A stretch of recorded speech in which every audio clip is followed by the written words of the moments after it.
Welcome everyone to another episode of the Candy Show. I'm your host Candy. Thank you so much for returning to 2022. You rocking now with the Candy Show. Guys, I want you to welcome my special guest. We are live here on YouTube channel Candy Productions 2 capital C and the number 2. What's going on everybody? Stay Yeah, tuned. Make sure you yeah, subscribe to the sure. YouTube page cuz guys, we got some things going on and we need you guys to just stay tuned. You know what I'm saying? You know what I'm saying? All right, guys, welcome. I want you to welcome my special guest, Indianapolis own all around entertainer. We're just gonna talk about a little bit and then, we're gonna touch bases on what's going on here in Naptown and etc. etc. Guys, I want you to welcome my guest, Mr. Kendrick Moore, aka Ken Moe. What's going down? Oh man, just staying handsome, young, active, and attractive. Well, You know what I'm dang. saying? You full of Yeah, it today. yeah. Staying 10 toes down. Okay, okay. Well, like I said, what we're gonna do, we're gonna talk a little bit about.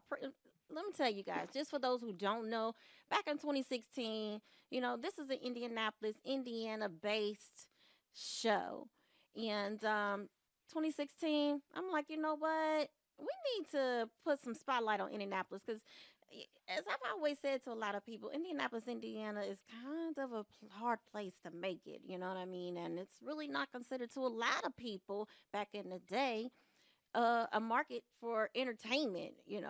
Most of the times when we getting out here, we doing our things on the stage. A lot of times you got to get out. You got to get out and go do your thing. Then you want to come on back. But yeah, that's what I started in 2016. We're gonna just keep it going here in 2022. Ken Mo, Yo, tell the people what do you do here in Indianapolis, Indiana, as it pertains to entertainment. I've done everything from A to Z. Uh, as you see, was in a groundbreaking group here.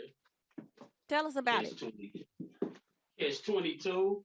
Well, we popped it off uh the year of 1991, our first project, and we took it on in 2002. Uh, we had a bidding war with Atlantic Records in the year 2000. So hold on, let's That let, really was. let's stop before we go too further into it. Let's talk a little bit about Indianapolis, Indiana, and as far as do you agree? Was it hard back in the day to do your thing? Was it hard to break out as an artist, a rap artist? It was hard based on the fact that the city didn't have an identity. Interesting. Uh, when we kicked it off, the groups that were, you know, 10 toes down with their feet on the concrete were the Tiff Street Posse and BMW and B-Boy Chili T.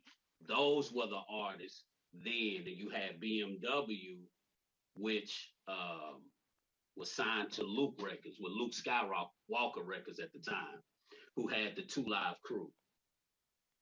So they had video shows and all of that. But the thing about the city was it was kind of messed up because the DJs were bigger than the artists. Oh wow. It just we were never able to, really capitalize on it. So let's So talk about this. You started out rapping here, or are you from here? not from here, from Nashville, Tennessee, Cashville. Okay, okay. Um, But in 1991 is when would you say that's when you actually got started, or was that when Catch 22 actually started making a name for themselves? we officially started in 1991 with our first release, Music for the Mind. Now I remember you guys were out in the malls and doing your thing on the streets. Talk a little bit about that too, as far as what Catch 22 had to do in order to get their street promotion going on. Because as you know, right now there ain't nothing really happening right now. But so this is the reason why I want to talk about it. Tell us a little bit about your journey as far as how did you do your thing here in Indianapolis, Indiana. Well, we always wanted a return on our investment. And back then, it was hard to get real estate in a record store, and the consumer already knew what they wanted when they came to the record store. So how can you get that consumer out of his $10, out of his $12? So what we would do, sometimes we would catch him in the parking lot, or we would set up at the mall, real underground type action, you know, stop them in their tracks, let them hear it. And usually, if they heard it, they would get it, you know. So if they got it, there it was. And that traffic leads to record store traffic, which I always tell artists now, y'all got it easy. We had to talk people out of their money who may have had money they had to use for gas money or getting something to eat, or they specifically knew what they wanted when they went into a record store. So how you gonna talk them out of that money when they going in for an E40 or a Master P or a Missy Elliott? You see what I'm saying? So So it sounds like what you're that made saying us. is it sounds like what you're saying is that the Indianapolis talent here, it people were not feeling Indianapolis talent. It took a minute.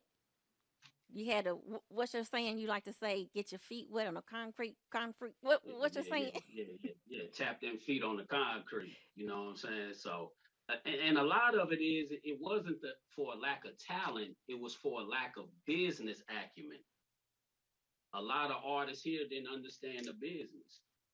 You know, I always like to say, if Babyface had put a building full of Face Records downtown where you could actually go in, sit, and ask questions, know the type of studio equipment that the studio should have.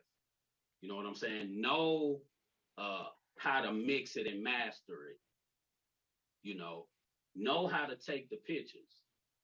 Know how to sound different. Know how to create your own image.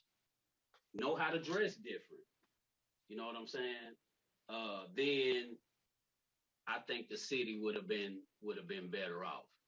And then too, you gotta remember, when I first came here, I started with G Stack. Me and G Stack were in a group first.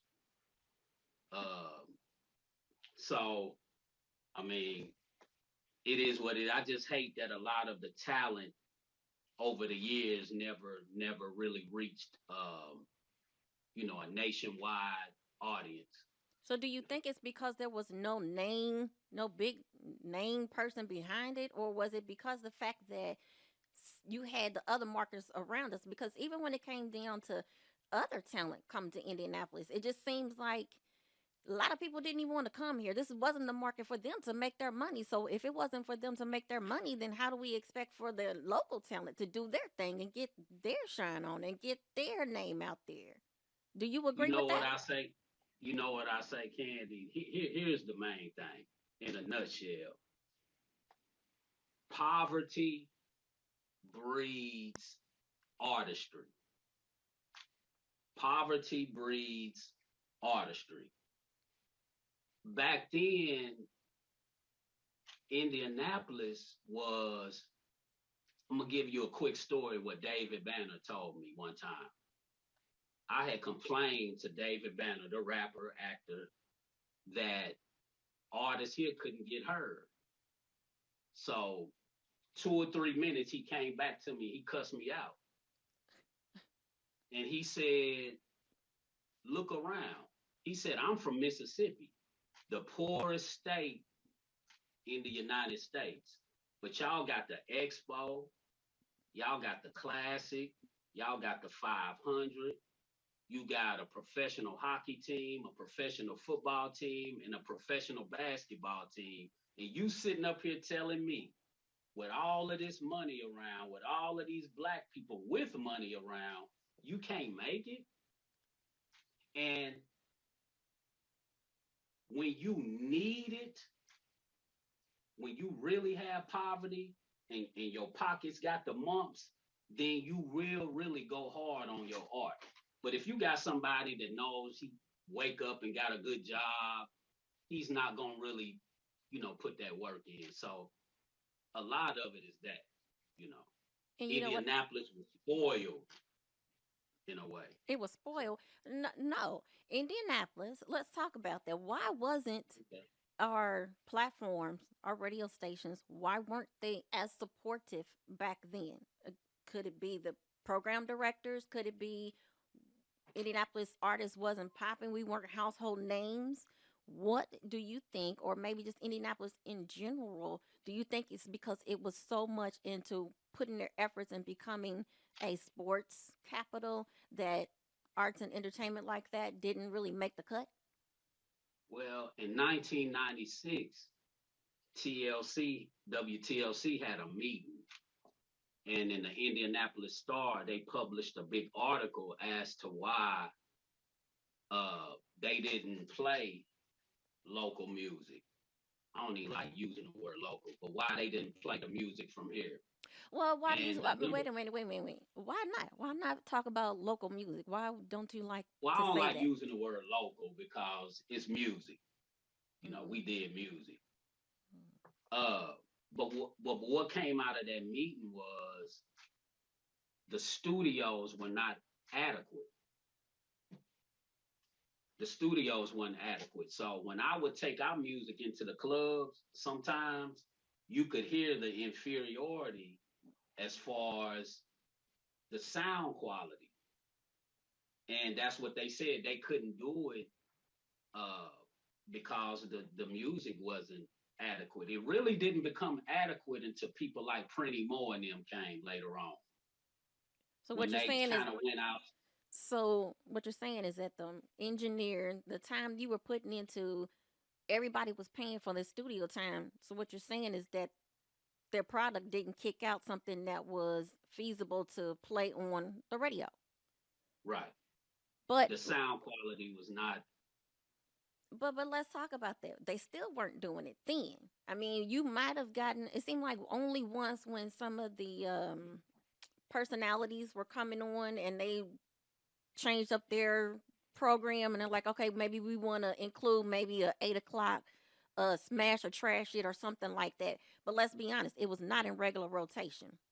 Local artists, Yeah, let's be honest, I don't think it that. still But is. if you ask, but but if you ask me, really, what it was nobody knew how to grease palms here. Mm-mm.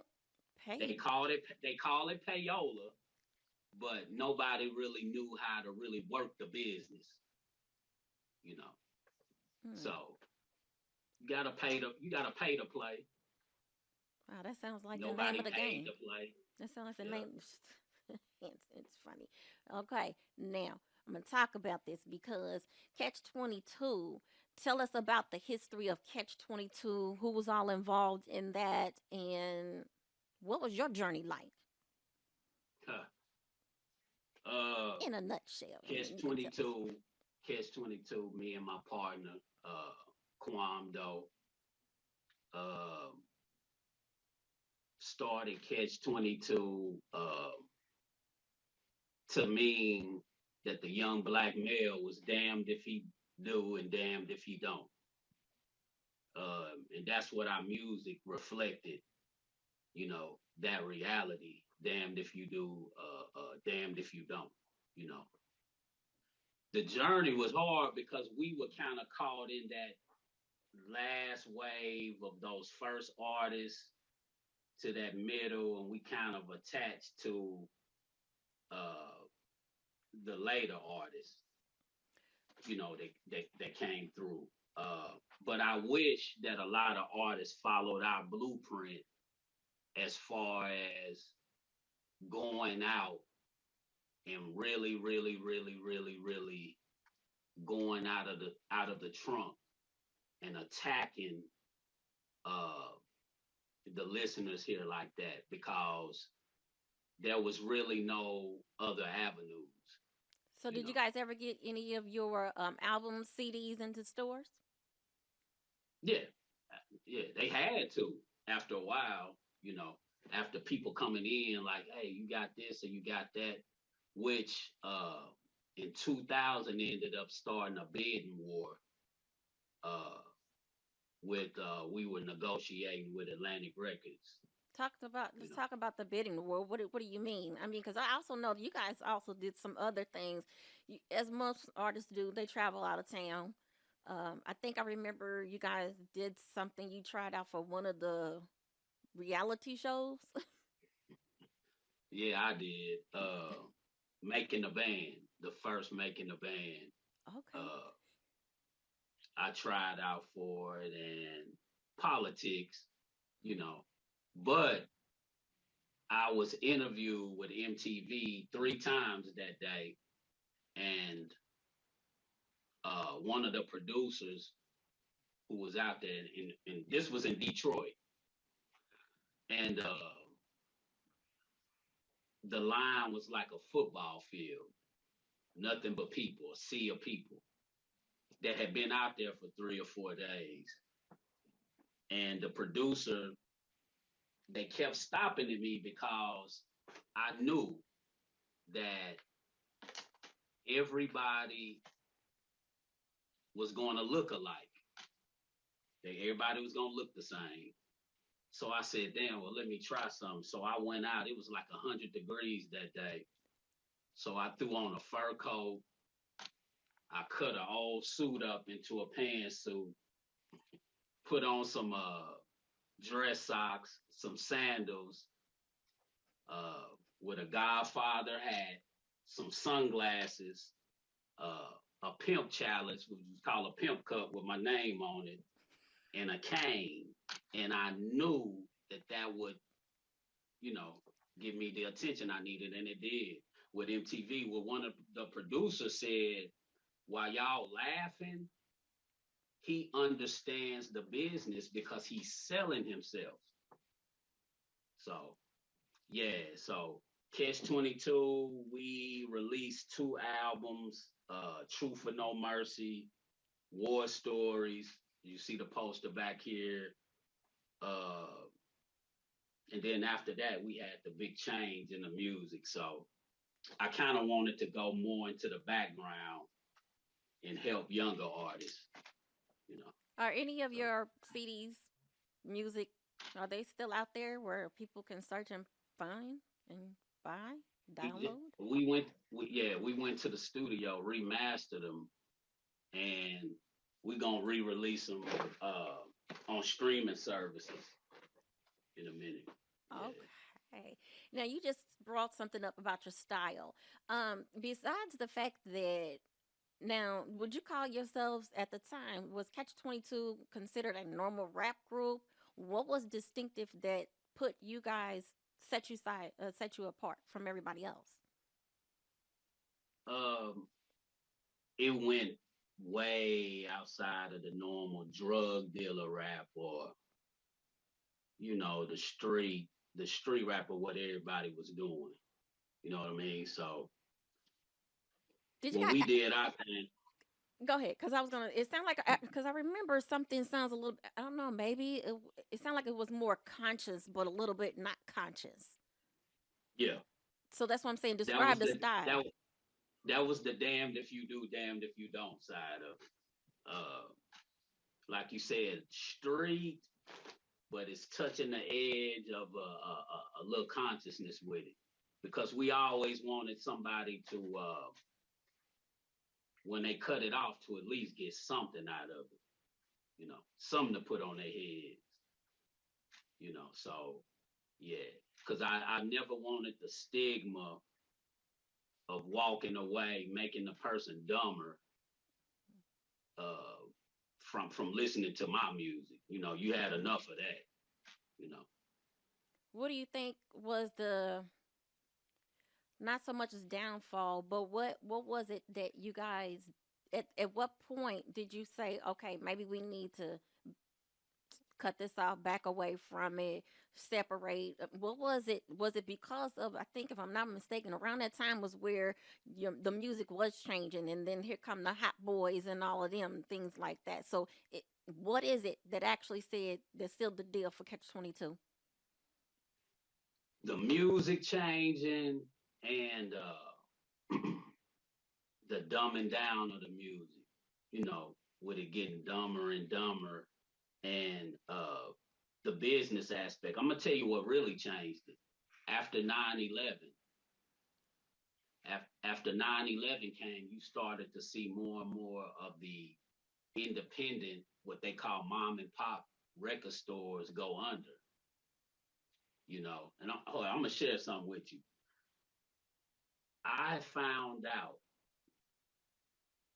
while in Atlanta with Atlantic Records that a lot of people that got deals based off of what they call the sound scan game. I'm giving game now. Come I'm on giving now. game now. What they would do was go. You remember Sam Goody, Yes. Yes. which was a big chain, big record store chain. Sam Goody, Warehouse Music. You would get a lot of these guys that would go and meet with the managers, the regional managers of these record stores. And what they would do is go to one, sit down, take them to dinner, eat with them, and say, hey, I will send your children bikes for Christmas, and I'll pay you $5,000 to give me 100 sound scans a week. So it sounds like So, some a little bit of inflating some numbers, then inflating some right. sales. So what happened? So what happened at that time was, I believe it was every Friday, all of the A&Rs with the record labels would download the sound scans for the week. So if you look up and see Candy, uh, Sam Goody, in the Midwest region, Candy has 700 scans. Damn. Okay, let's go over to Warehouse. She has 600 scans this week at the Warehouse. Man, she's selling product. So that's how bidding wars start. So a lot of people played the sound scan game to get the deals, basically. It sounds like that hasn't changed. Nah, it hasn't. I mean, It's a people dirty buying game. followers and all of this other stuff, Yeah. and then it's like, okay, you might have 10 million streams or 10 million followers, but how much of your product is still getting out there? Is your product touching each region of the United States, or and let's go abroad? I mean, you know what I mean? So, yeah, well, I guess that didn't I looked change. at a old sales report of ours the other day and saw where you know uh 12 copies in California and all these different places in America. But it's hard when you're independent and the promotional dollars are coming out of your pocket, Interesting. and you don't have that big machine behind you, you know. And I've always known you to dress a little bit differently. It was always fly. I mean, look at you right now, still fly. Now, was that a uniqueness to the group also? Yeah, that was part of it. Damned if you do, damned if you don't. Fly side, regular working guy side. You know what I'm saying? So that was more of Quam, regular working guy. What I tried to represent the other side. We wanted to get in both doors. Those regular average people as well as speak for that street element, also. Yeah. Talk about Catch 22's biggest accomplishment. And I believe you were talking about you were about to have a record deal. Talk about that. Yeah. Uh we were told to play the sound scan game. Uh we were invited to perform in Africa. Catch 22 had our own body oils. Uh let's see, the body oils. Man, we did so much. What We happened did to the so T? so Yep, the T. You remember the T? Yeah, yeah. We announced the T on Fox 59. Yeah. Uh, but I think the Africa trip, being invited to perform in Africa with like Stevie Wonder and yeah, Interesting. performing in front of R. Kelly, performing in front of the Levert brothers, performing in front of Al Sharpton and Dick Gregory and a young Bone Crusher before he became Bone Crusher, and hanging out with the Yin Yang twins and taking them around the city and talking to Pimp C on the phone and Pimp C wanting me and him to correspond. And if it's anybody that got the history of this city that did it all, that would be me. Which leads me to I am trying to, you're hearing it first on the Candy Show. Come on now. Uh, we are trying to put together a museum strictly dedicated to the people in this city that really, really did things that have went unnoticed because when somebody transitions or passes away, that's a library that's gone. That's a library burned to the ground. So we have so many people that have passed away from Indiana Avenue on up to us, on up to the people now like Tragic and Kitty Red and Paris Ladame and all of the younger ones that are doing it now. So we're trying to do hook up a museum uh, where they can come in and put posters and tapes and CDs and have TVs up where you can show old clips of shows and performances and things like that. And we want to start it from the jazz scene of Indiana Avenue, bring it up to the JFs and the Don Dons and the Ghouls and the Gus's and the Worlds, on up to the DJ Chris's, Mm. on up to now to the ones that are doing it now, because we never want the history to be to just go unnoticed and to go in the ground, you know. See, this is what's crazy because does Indianapolis want that? Is it just the people who were involved at the time? Are they the ones that want it? Because let's think about this. How many of us really dig into our family history? How many of us really want to keep our family name and legacy alive?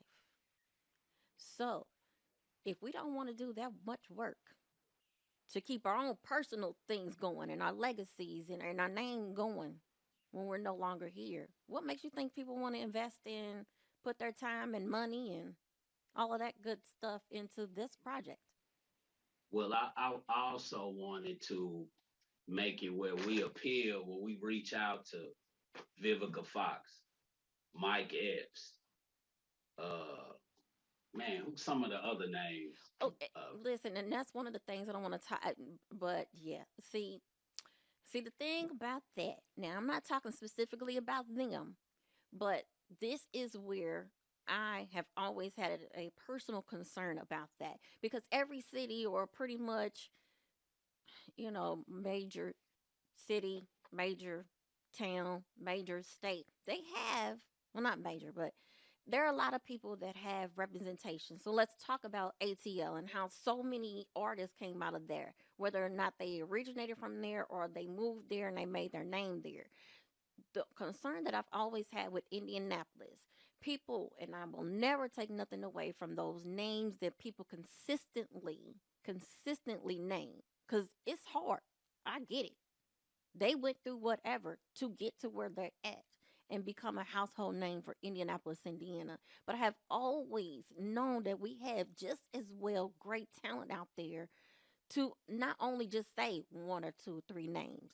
And see, that was my biggest concern about making sure that when it came to the Candy Show, that we are spotlighting this local good talent. That way, it won't just always be just like we always talk about Black History, Martin Luther King. Come on now, we there was more of us out there that we did and we contributed to society and historical things and everything like that. So once again, I understand where you're going, but I wish it was just so much more of our talent that back then at the time, because that's what we're really focusing on, was back then at the time. I thought there was so many artists that came out at that time, and I thought there was so many of you guys who could have made additional lists. So you won't be specifically talking about those same people, which is why I wanted to talk about this. What happened? Why hasn't Indianapolis been put on the map and stamped with other Well, talent? what made Indianapolis unique too was the DJs.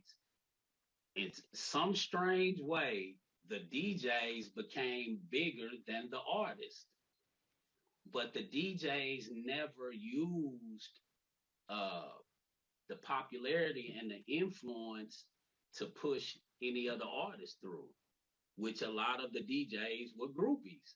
Basically, if I could be real with you, so you would have DJs putting mix CDs out, you know, uh, once every other week, selling like an artist, Mhm.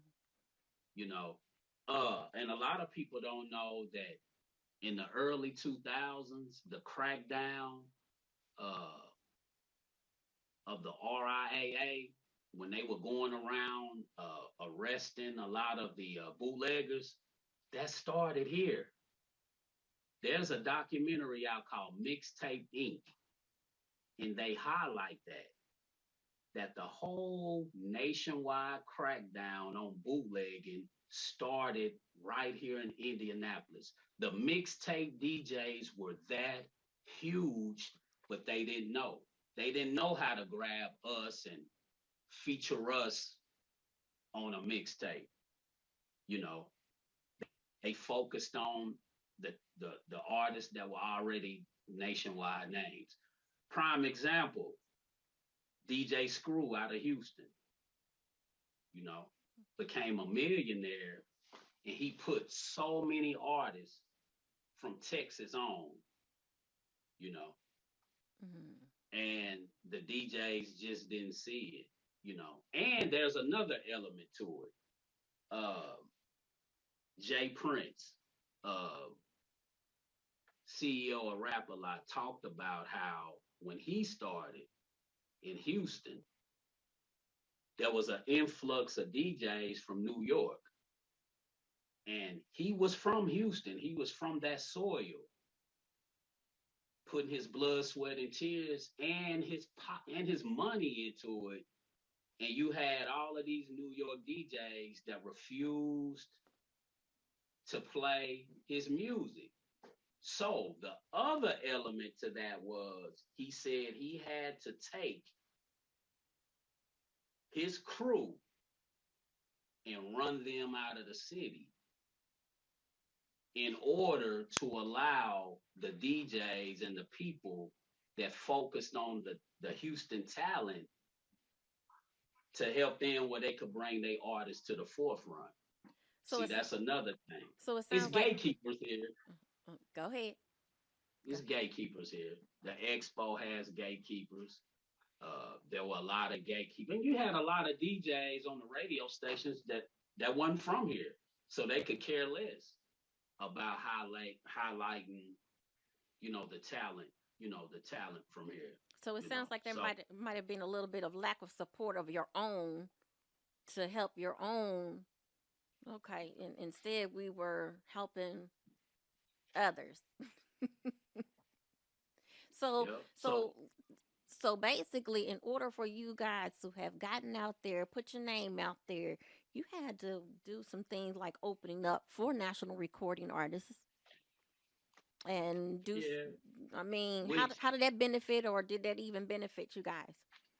well that it after a while that became a game because when the national artists would come, they start running a game where you had to pay them. They want to be paid for you to open, which no, no. There's some people, and this is harsh, but this is how a city makes it to the top. Okay, the first thing, there's a documentary about Atlanta hip hop that VH1 put out. I want to say 6, 7 years ago. And a lot of people don't know Atlanta hip hop was just like Indianapolis, just like it. But they said the thing that changed was when L.A. Reid and Babyface decided to put a building downtown Atlanta. So you had all of these aspiring artists that could go sit in a waiting area and ask questions. What equipment should what equipment should we need in the studio? How do we mix and master? You know what I mean? Uh, how do you do this? How do you do that?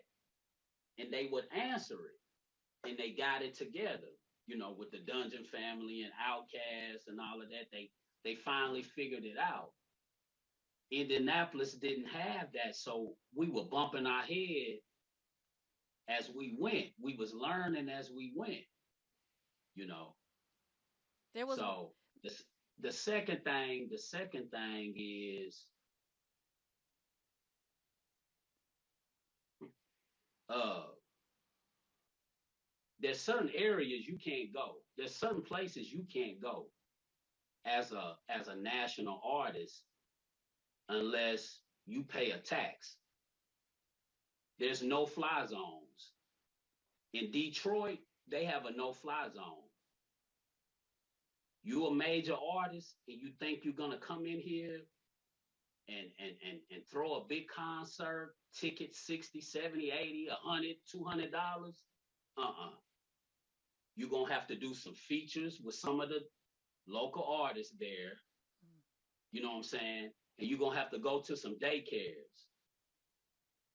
You're gonna have to give to some of them single mothers that hired a babysitter, went and got her hair done just to come see your ass. You know what I'm saying? And if you don't do that, they'll run you out. As there's certain people that have gotten ran out of certain cities because it's a no-fly zone. I mean, that kind of makes a little bit of sense, though. You want to come in my city, get up all, grab all the money and put it in your pocket, but you don't want to do business here. You don't want to boot.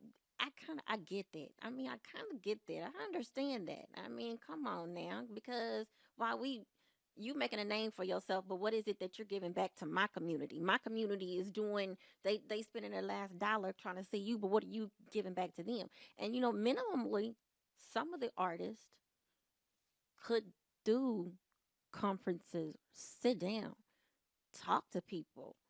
But again, we're in a different time, so I don't know. I mean, no, actually, I take that back because there are still artists that still want to hear how you get into business.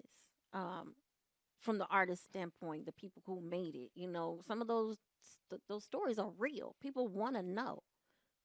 So I can understand that. I definitely can understand that. Okay. So let's talk a little bit about what you have going on because I believe you still doing something with the entertainment. So let's talk a little bit about that. And I want to just say thank you so much for giving your perspective on what was going on back then. Why we didn't get to get any big major artists out and, including Catch 22.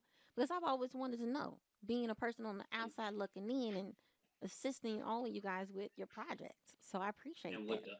the artists, my my perspective now, a lot of the artists that I've heard from here now, the main thing is it's nothing different. It all sounds the same, which I'm disappointed in the city too because the city should have see it's gatekeepers, and those gatekeepers always pump up who they feel should be the ones instead of what the people say. Tragic, if nobody knows that name, and it's disappointing, man, because Tragic is so good. Uh, and it's like, how do you? And then in the industry, it was always the when you touched the age of 30, They either told you to lie about your age or we want to make you look younger. So that's another thing. When I started getting to 28, 29, I'm like, here we go. I gotta figure this out. You know what I'm saying? Because a 30-year-old trying to rap to a 14, 15, 16-year-old, you know, it's just a terrible thing. But I want to tell the audience, Tragic. Tragic was on Empire right here. I remember talking to him as he was driving to Chicago for the tryouts. He was in another Fox show also, but Tragic has good music. But has the city got behind him? Sounds good. It's everything. The quality, and everything. A lot of them not business. Been stood up a million times by artists. You know, a lot of the Indianapolis artists have the image and the look, but they don't have the business uh, that goes behind it. You know, not on time, saying you're gonna do something and don't do it. You know, so You s- all of you yeah, you started out saying that Indianapolis didn't have their own sound. Sounds I did the way you sounding telling me that we still don't have our own sound. don't Mm. you know? Sounds like Atlanta. I remember when it sounded like New Orleans. How about I remember Chicago or I remember Cleveland? it sounded like Chicago. Yeah, you could tell whoever they listen to, Mm-hmm. Mm-hmm. whoever the favorite artist is basically how their music will reflect that sound, basically. And it's so crazy, and I'm gonna end on this, but it's so crazy because when you look at Indianapolis, you have these major cities around us, major markets. You have these major artists that came out of there. Nelly, you He know, sounded different. yeah. And what about Bone Thugs? Sounded different. Tell me what who was going on down south. I mean, in Kentucky, like even all of that, Detroit, like everybody around us has something going on, different sounds. But Indianapolis still do not have the right sound. We are always a mesh of everybody else. This is what I traveling when we did the music. What I understood too was it's just a reflection of culture. People want to buy in to something that's different, and what I mean by that is slang words. All of those groups you named, like everybody gives you a piece of their culture. Like when No Limit and Cash Money came, they gave you New Orleans culture, which the words were different. The music may have reflected, the Mardi Gras party scene down there, bounce music. When Memphis came, they gave you Memphis culture. Uh, Back in the days when NWA and them came, they gave you California culture. St. Louis did it, Detroit. But when it comes to Indianapolis, what are you going to give to the people about Indianapolis culture? What is Indianapolis culture? Mm. See, You know, that's a gold mine if it's tapped into right with the right people. That's a gold mine. All right, I'm but gonna. it's We can talk all day long, but let me say hey, this. real quick. Mhm. What I'm doing now. I'm a brand ambassador, a hardcore brand ambassador, uh, promoting Rick Ross's line. It's been a hard journey. His wine, the Bel Air, the rap snacks. You know what I'm saying? The noodles. Go keep going. I got his wines, his rums, his beard oil. Belong. Sounds like you guys be over there getting bent. Yeah, just Okay. promoting this. Also, I have a podcast slash show coming uh, called My Religion is Game, live from the game room. Can't see the game room, but live from the game room. Uh, so we're gonna have to get Candy on there to give us her history, you know, of everything going on. Yeah, a couple things in the fire. Like I said, My Religion is Game. Uh, coming live from the game room. Uh, the museum is up in the air. Maybe a documentary. We're gonna re-release the Catch 22 stuff. Just go keep going, man. Just You know, keep going until you really get that part where you're like, you know what, I don't finally made it. That's a good thing. That's the good absolutely. thing with music because music is everlasting, you know. And shoot, in right now where we at right now, I guess age doesn't matter anymore. Yeah, It's like a it's lot of us. A lot. I wish a lot of us could, be on tour right now, man. Going through our old catalogs. You know, the thing is that it's so again, I have to go back to it. Is it going to be important to just Indianapolis? Does anybody else want to hear what's coming out of Indianapolis? Because let's talk about everybody else who already listen. The pandemic has put everybody in a different mind frame now. It's like, geez, oh, I do want to say in 2017, me and Brew Nasty, we shot a movie here with JT the Bigger Figure. It's on YouTube. It's Dirt on My Boots 6, Nasty Out the Gate. We did that. Uh, man, I've done so much. And I know when I get off of here, I'm going to remember stuff. Uh, well, how about we do I, this? How about we tell them how they can follow you, and that way they can stay on your journey and look at the things you have coming up.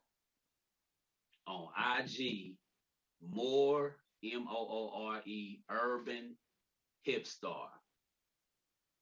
And this next week we're gonna start to put it together.